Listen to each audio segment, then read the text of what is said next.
The party revealed it plans to hijack the next decisive vote Theresa May holds on her exit deal to secure a second referendum, but the move goes against the clear instruction of voters that the UK must quit the bloc in 18 areas represented by members of the shadow cabinet.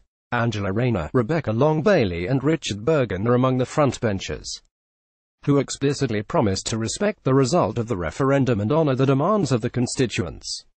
They were accused of staggering hypocrisy for remaining in their posts after Mr Corbyn announced he will push for a rerun poll. Shadow Chancellor John McDonnell said Labour will take the first opportunity it can to try to secure backing for a second referendum in the Commons. James Cleverly, deputy chairman of the Conservative Party, said, "This is staggering hypocrisy from Jeremy Corbyn's top team, who promised to respect the result of the referendum and are now playing politics with the country's future. Not only would opening the door to a second referendum take us back to square one, it would be a betrayal of the British people." Mr Corbyn announced he will push for a rerun poll. Getty Images. John McDonnell said Labour will take the first opportunity to secure backing for a second referendum. Getty Images. Only the Conservatives are working to deliver on what the people voted for by taking back control of our money, laws and borders. Mr McDonnell has been a key player in Labour's decision to throw its weight behind another vote and has insisted that remaining in the EU must be one of the options on the ballot paper. His Hayes and Harlington constituency had an estimated Leave vote of 58%. The Shadow Chancellor said Labour will make its move when the Prime Minister takes her deal back to the Commons, which she has promised to do by March 12. Labour leader Mr Corbyn walks out of the EU Commission headquarters. Thierry Monisse. Getty Images. Angela Rayner explicitly promised to respect the result of the referendum. Getty Images. That's the time when we will have to put the amendment up, he said.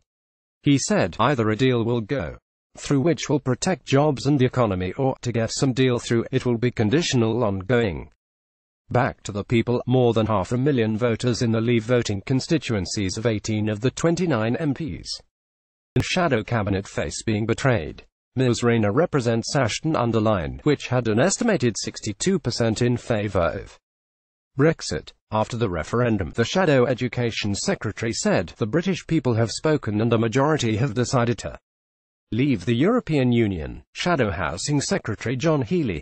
Getty Images. Politicians on all sides must now respect that decision and work together to ensure that our exit is as smooth and painless as possible. Around 54% of voters in Salford and Eccles, represented by Ms Long-Bailey, voted for Brexit.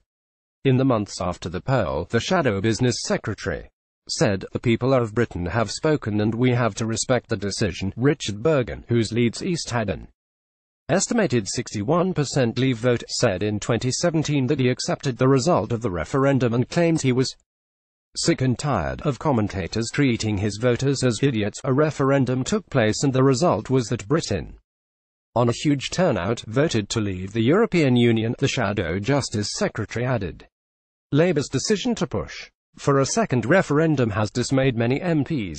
Getty Images. The clock is ticking for Britain's departure of the European Union. Getty Images. It would be dangerous for our democracy to try to block Brexit. Other top team members who represent Leave constituencies include Deputy Leader Tom Watson, Shadow Communities Secretary Andrew Gwynn and Shadow Housing Secretary John Healey.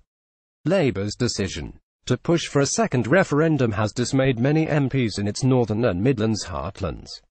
Former Minister Caroline Flint warned demands for another poll would be opposed by a number of MPs, as well as members and voters who want the Labour Party to stand by its promise, and the promise was to respect the referendum.